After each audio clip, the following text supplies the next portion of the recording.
Hello guys, आपका स्वागत है फिजिक्स पीवाई की for NEET JEE and CBSE में। अगर आपको कॉन्सेप्ट अच्छे से समझ में आ जाए तो वीडियो को लाइक करना और हमारे चैनल को सब्सक्राइब करना मत भूलना। इस क्वेश्चन में कह रहा है which of the following time measuring devices is most precise? Wall clock, stop watch, digital watch और एटॉमिक क्लॉक। इन चारों जो टाइम मेजरिंग डिवाइसेस में कौन सी डिवाइस ज्यादा प्रिसाइज है ये बताना है। पहले तो प्रिसाइज का मतलब समझते हैं। प्रिसाइज का क्या मतलब है? मान लो भाई ये कोई स्केल है, ये कोई स्केल है। हम लेंथ से कंसीडर करते हैं, पहले हम लेंथ से समझते हैं। ये कोई स्केल है, ये इसकी 0 रीडिंग है। मैंने क्या किया, एक रॉड रखी, ये एक रॉड रखी और मैं इसकी लेंथ मेजर करता हूं। ठीक है, अब इसके बीच के पॉइंट्स मुझे नहीं पता, इन गैप्स के बीच के पॉइंट्स मुझे नहीं पता। तो बेसिकली ये पॉइंट और ये पॉइंट, इन दो के बीच में हमारी रॉड आई, यहां पर ये आ गई। तो अब जब मैं रीडिंग बताऊंगा, या तो मैं ये रीडिंग बताऊंगा या ये रीडिंग बताऊंगा, है ना। तो इसका मतलब इस रेंज के अंदर इस रॉड की लेंथ आई है। ऐसे ही कोई दूसरी रॉड लूंगा और अगर उसकी लेंथ मेजर करूंगा, मान लो ये आ गई, थोड़ा सा ज्यादा हो गई, लेकिन ये भी इस गैप के अंदर ही है। इसका मतलब ये जो इंस्ट्रूमेंट है, जिस इंस्ट्रूमेंट से मैं लेंथ मेजर कर रहा हूं, उसकी रेंज ये है, ये रेंज है, इस रेंज के अंदर ये काम कर रहा है, इसी रेंज के अंदर ये मेजर करेगा। कोई भी मेजरमेंट अगर हम लेंगे तो यही जो रेंज है ना, यही कहलाती है प्रिसाइज। अगर मैं इस रेंज को कम कर दूं, मान लो मैं एक ऐसा स्केल ले लेता हूं भाई, मान लो ये स्केल लिया और इसके जो गैप्स हैं मैं बहुत कम कर देता हूं, इसके जो गैप्स हैं मैं बहुत कम कर देता हूं। जब मैं गैप बहुत कम कर दूंगा तो मेरी जो रीडिंग है वो बहुत प्रिसाइज हो जाएगी, यानी कि एक्यूरेसी की तरफ मैं बढ़ने लगूंगा, यानी कि एरर कम होने के चांसेस होंगे। समझ में आ गया?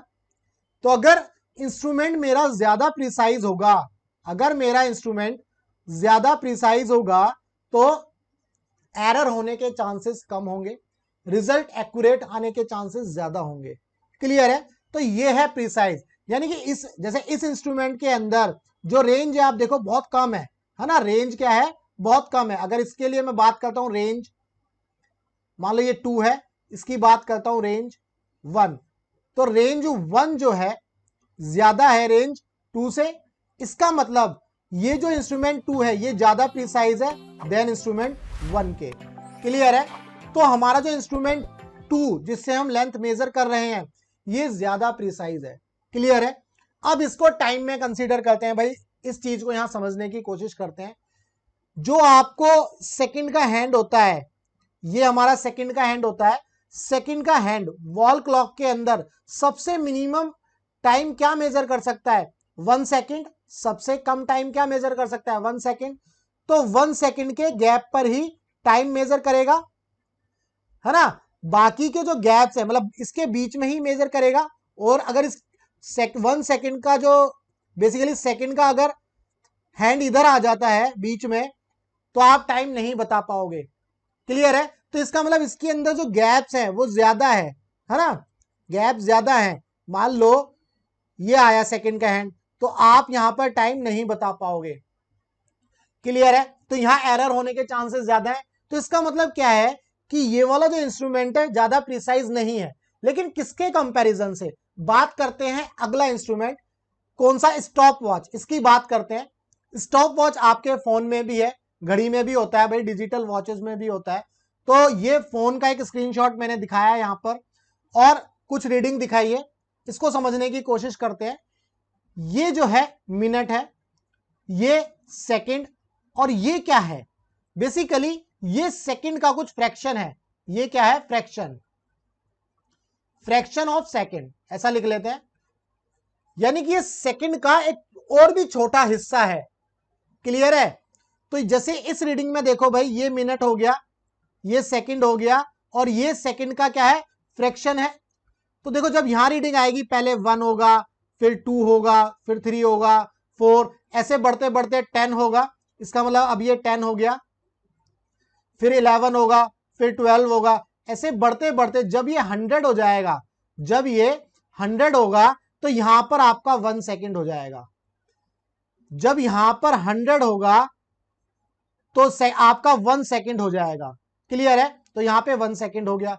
तो इसका मतलब ये देखो ये कितना मेजर कर रहा है, 1 सेकंड को ये 100 पार्ट्स में डिवाइड कर दिया, 1 सेकंड को 100 पार्ट्स में डिवाइड कर दिया, यहां पर वो रीडिंग आएगी। क्लियर है? तो 1 सेकंड के 100 पार्ट को भी डिवाइड कर दिया। लेकिन वॉल क्लॉक के अंदर आप 1 सेकंड का कोई भी पार्ट डिवाइड नहीं कर पाते, क्योंकि अगर बीच में कोई रीडिंग आ गई 1 सेकंड के बीच में, तो आप कोई भी मेजरमेंट नहीं ले पाओगे, एरर आ जाएगी मेजरमेंट में। क्लियर है? लेकिन इस केस में ये इंस्ट्रूमेंट ज्यादा प्रिसाइज है, क्योंकि अब इसके 1 सेकंड के अंदर, 1 सेकंड के अंदर कितने डिवीजन हो गए? 100। क्लियर है? 1 सेकंड के अंदर कितने डिवीजन हो गए मेरे भाई? 100। लेकिन इस केस में कोई डिवीजन नहीं है, इस केस में कोई डिवीजन नहीं है। तो इसका मतलब जो वॉल क्लॉक है वो ज्यादा सॉरी स्टॉप वॉच जो है, स्टॉप वॉच हमारी ज्यादा प्रिसाइज है देन वॉल क्लॉक के। क्लियर है? आगे बात करते हैं अब डिजिटल वॉच की। डिजिटल वॉच की बात करें तो ये हमारी डिजिटल वॉच है। डिजिटल वॉच में भी आप देखो ये 9 आवर्स, ये मिनट, और ये हम इस तरह से ले सकते हैं सेकंड। ये तो एक नॉर्मल डिजिटल वॉच लिया। आजकल की डिजिटल वॉचेस में जिस तरह से स्टॉप वॉच के अंदर फ्रैक्शन होता है सेकंड का, इसी तरह से डिजिटल वॉचेस में भी फ्रैक्शन होता है। जैसे मैं लिख देता हूं, मान लो 41, ठीक है, 41, और ये 37, 41 34, सॉरी समझ गए, 34 हो गया, और ये 41, यानी कि 41 जो है, जो 1 सेकंड का 41 जो हिस्सा है ये वो 41 है, और 34 तो यहां पर आएगा 34 सेकंड, ये 23 मिनट एंड 9 आवर्स। क्लियर है? तो सिमिलरली जो डिजिटल वॉचेस हैं उसके अंदर भी 1 सेकंड का हम कोई ना कोई फ्रैक्शन लेते हैं। 1 सेकंड के फ्रैक्शन को कितने पार्ट में तोड़ दिया? यहां पर 100 पार्ट्स में। क्लियर है? तो इसका मतलब डिजिटल वॉचेस भी ज्यादा प्रिसाइज है देन वॉल क्लॉक के। बट अगर स्टॉप वॉच और डिजिटल वॉच की बात करूं तो ये डिपेंड करेगा, क्योंकि यहां पर मेरे पास फोटो नहीं थी, जो फोटो यहां थी मैंने यहां आपको दिखाई। अगर इसके अंदर भी इसी तरह का रीडिंग होगा तो यानी कि दोनों का सेम प्रिसीजन है। कोई भी दो इंस्ट्रूमेंट का कभी सेम प्रिसीजन तो नहीं होता, लेकिन हम कह सकते हैं ऑलमोस्ट सेम है, बट एग्जैक्ट सेम कभी नहीं होगा। ऑलमोस्ट सेम हो सकता है, एग्जैक्ट सेम नहीं होगा। क्लियर है? तो इसका मतलब वॉल क्लॉक से ज्यादा प्रिसाइज कौन सा है? डिजिटल वॉच और स्टॉप वॉच। लेकिन अगर आपके एग्जाम में ये सिर्फ ये 3 ही ऑप्शन आते तो आप किसको लगाओगे? आप स्टॉप वॉच को लगा देना, क्योंकि इसकी जो रीडिंग है ज्यादा एक्यूरेट दिख रही है।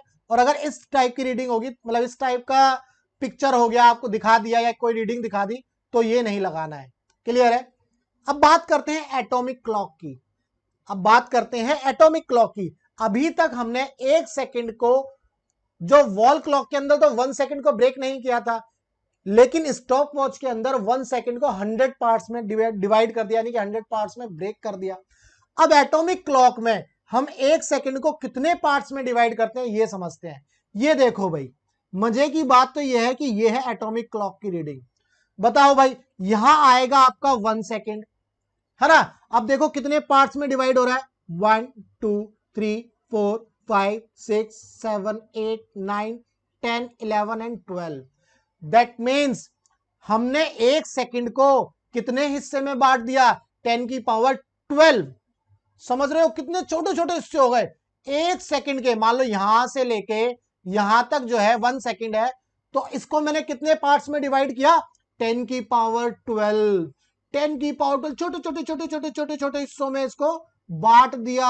अब बताओ ये इंस्ट्रूमेंट ज्यादा प्रिसाइज है या डिजिटल वॉच ज्यादा प्रिसाइज है या स्टॉप वॉच ज्यादा प्रिसाइज है?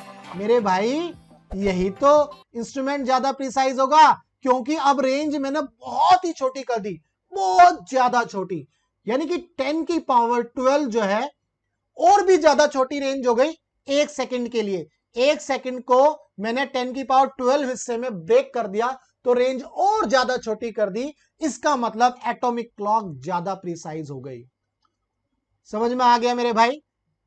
दैट मीन्स एटॉमिक क्लॉक जो है ज्यादा प्रिसाइज होती है then the wall clock, digital watch and stop watch.